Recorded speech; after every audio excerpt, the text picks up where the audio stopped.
दोस्तों नमस्कार। सामान्य ज्ञान जीके जीएस की इस क्लास में आप सभी लोगों का बहुत बहुत स्वागत है। तो यहाँ पर हम देखेंगे most important previous year question top 15 MCQ.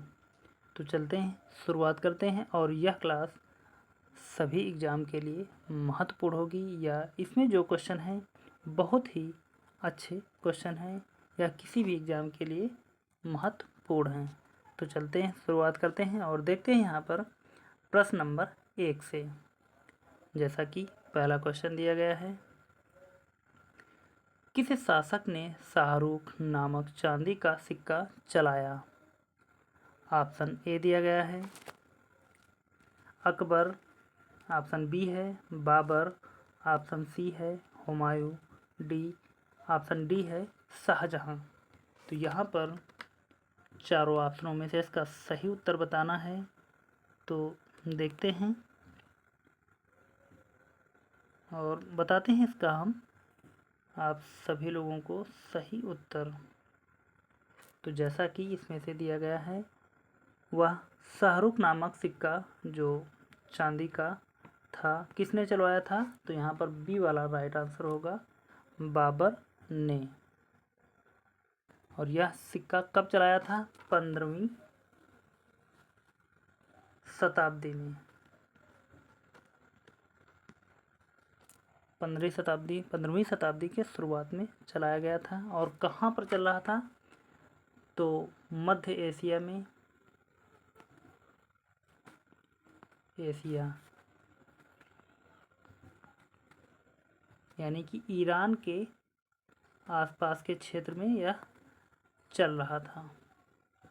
और इसी के साथ में एक और सिक्का चलाया था जिसका नाम था बाबरी।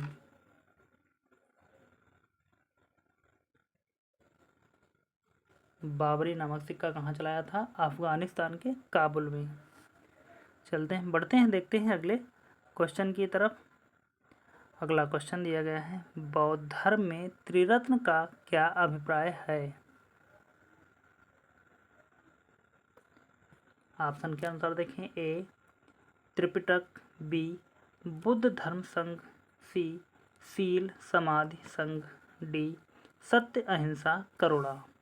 तो यहाँ पर बौद्ध धर्म में त्रिरत्न का क्या अभिप्राय है? तो यहाँ पर इसका राइट आंसर हो जाएगा बुद्ध धर्म संघ, यानी कि बी वाला राइट आंसर होगा। और यहीं पर यदि जैन धर्म के त्रिरत्न की बात करते हैं, जैन धर्म के त्रिरत्न की बात करें तो नंबर 1 पर हो जाता सम्यक ज्ञान, नंबर 2 पर सम्यक दर्शन, और नंबर 3 हो जाता सम्यक चरित्र।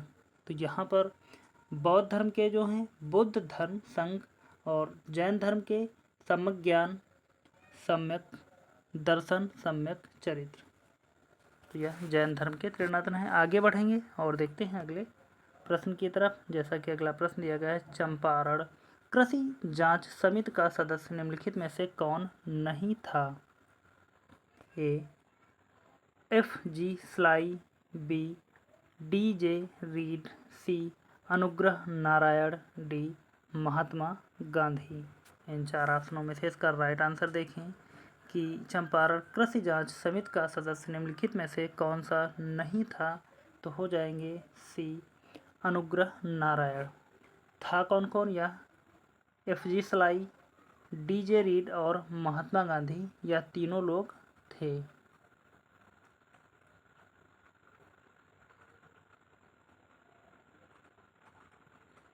आगे बढ़ते हैं और देखते हैं अगला प्रश्न दिया गया, सुभाष चंद्र बोस के राजनीतिक गुरु कौन थे? A G K. Gokhale, B C R. Das, C B C. Pal, D B G. Tilak. तो यहाँ पर सुभाष चंद्र बोस के जो राजनीतिक गुरु थे वह कौन थे? तो हो जाएगा हमारा सी.आर. दास। सुभाष चंद्र बोस जी सी.आर. दास को अपना राजनीतिक गुरु मानते थे। आगे बढ़ते हैं और देखते हैं अगला प्रश्न जैसा कि निम्न में से किस शासक ने दीवान एक आमिर कोही विभाग की स्थापना की थी? ऑप्शन ए दिया गया है बलबन, ऑप्शन बी है हमारा अलाउद्दीन खिलजी, ऑप्शन सी है मोहम्मद बिन तुगलक और ऑप्शन डी है फिरोज शाह तुगलक। यहाँ पर इन चार ऑप्शनों में से इसका राइट आंसर हो जाएगा हमारा मोहम्मद बिन तुगलक ने दीवान ए आमिर कोही विभाग की स्थापना की थी। और इसका मुख्य कार्य अगर देखा जाए तो मालगुजारी की व्यवस्था की देखभाल करना तथा भूमि की खेती के योग्य बनाना होता था। इसका यह मुख्य कार्य था। आगे बढ़ते हैं और देखते हैं अगला प्रश्न। जैसा कि दिया गया कूका आंदोलन की नींव पड़ी थी, तो यहाँ पर जो नई लिखा है तो यहाँ पर यह गलत है, यहाँ पर हो जाएगा हमारा नींव। तो यह टाइपिंग मिस्टेक है, इसके लिए सॉरी है। ऑप्शन दिए गए हैं चार हमारे पास। ए बंगाल में, बी बिहार में, सी पंजाब में, डी महाराष्ट्र में। तो कूका आंदोलन की जो नींव पड़ी थी किस स्थान पर, इन चारों ऑप्शनों में से इसका राइट आंसर देखा जाए तो हो जाएगा हमारा सी पंजाब में। और कब पड़ी थी अगर बात की जाए तो 1860 से 70 के बीच में पंजाब के कूका विद्रोह की शुरुआत हुई। शुरुआत में धार्मिक किंतु बाद में राजनीतिक स्वरूप में यह विद्रोह परिवर्तित हो गया था। तो 1860 से 70 के बीच में यह घटना घटी थी। आगे बढ़ेंगे और देखते हैं अगला प्रश्न। जैसा कि दिया गया है निम्न में से कौन सा एंजाइम प्रोटीन को अमीनो अम्लों में विघटित करता है?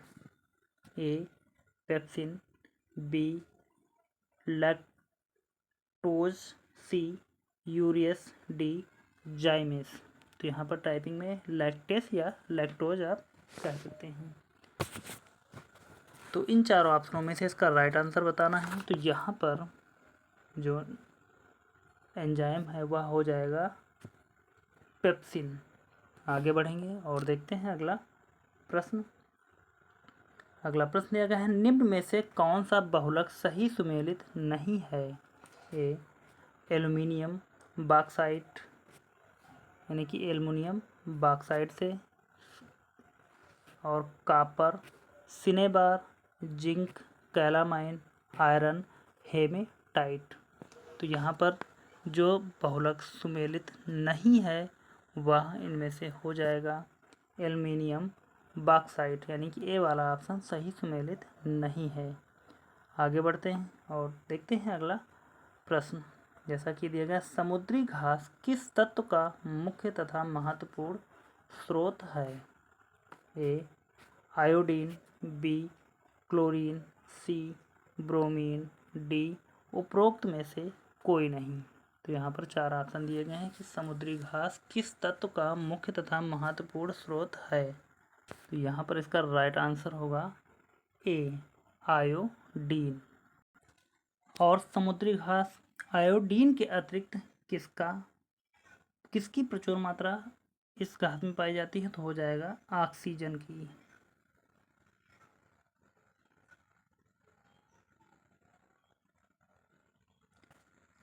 इसी कारण इस घास को समुद्री फेफड़ा भी कहा जाता है या समुद्र का फेफड़ा भी कहा जाता है। आगे बढ़ेंगे और देखते हैं अगला प्रश्न।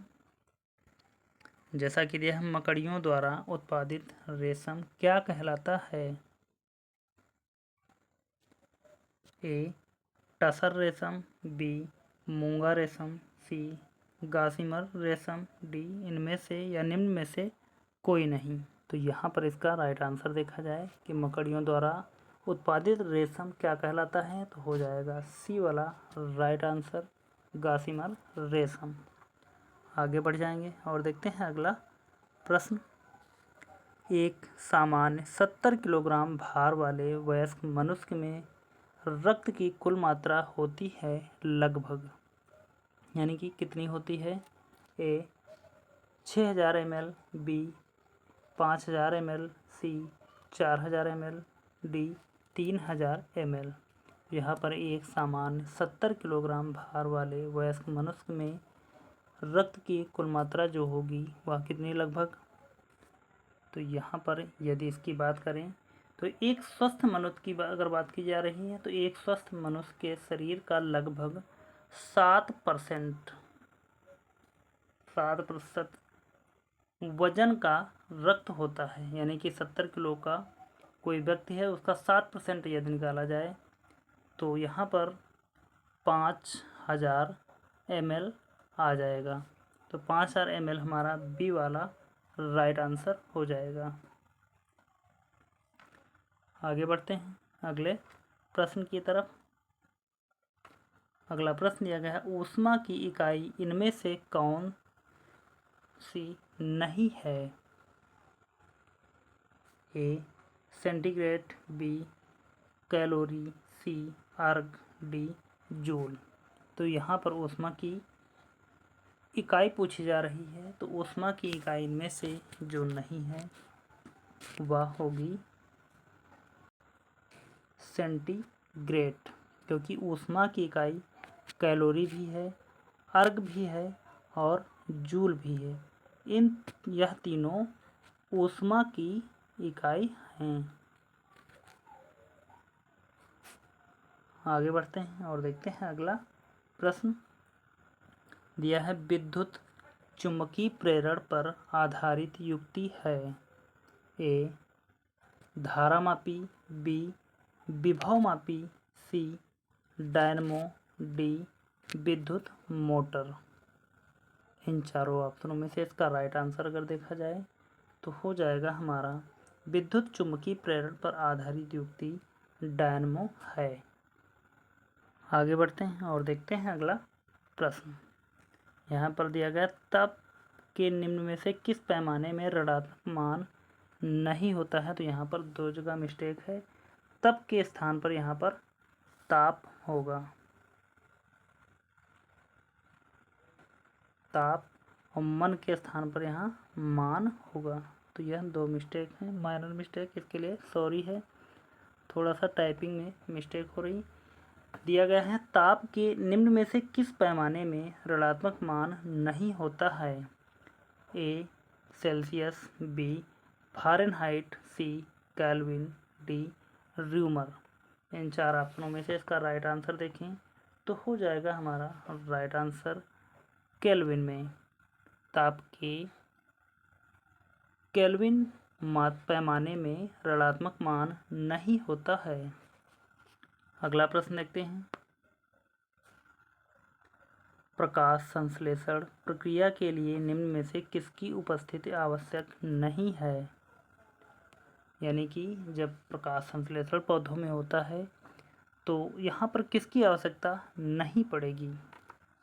ए सूर्य का प्रकाश, बी ऑक्सीजन, सी जल, डी कार्बन डाइऑक्साइड। यानी कि पौधे जब अपना भोजन ग्रहण कर रहे होंगे सूर्य के प्रकाश में या प्रकाश संश्लेषण की प्रक्रिया में, तो किसकी उपस्थिति की आवश्यकता नहीं पड़ेगी। सूर्य के प्रकाश के बिना तो प्रकाश संश्लेषण होगा ही नहीं, तो यह ऑप्शन नहीं है। ऑक्सीजन, इसकी कोई आवश्यकता नहीं पड़ती है, इसकी आवश्यकता पड़ेगी। जल, इसकी भी आवश्यकता पड़ेगी। कार्बन डाइऑक्साइड, इसकी भी आवश्यकता पड़ेगी। तो यहाँ पर पूछ रहा है निम्न में से किसकी उपस्थिति आवश्यक नहीं है। यदि ऑक्सीजन नहीं है तब भी कोई दिक्कत की बात नहीं है, यहाँ प्रकाश संश्लेषण होता रहेगा। तो इस प्रकार यहाँ पर जो हम 15 महत्वपूर्ण प्रश्न आपके लिए लेकर आए थे वह आपके सामने लेकर उपस्थित हुए, और आप सभी लोगों ने शुरू से लेकर अंत तक इस क्लास को देखा होगा। और आपको यह क्लास कैसी लगी है आप हमें कमेंट के माध्यम से ज़रूर बताएं। और चैनल को अभी तक यदि सब्सक्राइब नहीं किया तो प्लीज़ सभी लोग एक बार चैनल को सब्सक्राइब कर लें, वीडियो को लाइक कर दें और अपने यार दोस्तों के साथ में ज़्यादा से ज़्यादा लोगों तक शेयर कर दें। तो चलते हैं और मिलेंगे अगली क्लास में। तब तक के लिए धन्यवाद। जय हिंद। आपका समय शुभ हो। प्लीज़ आप सभी लोग कमेंट करके ज़रूर बताना और अपनी राय ज़रूर देना कि यह क्लास आपको कैसी लगी है।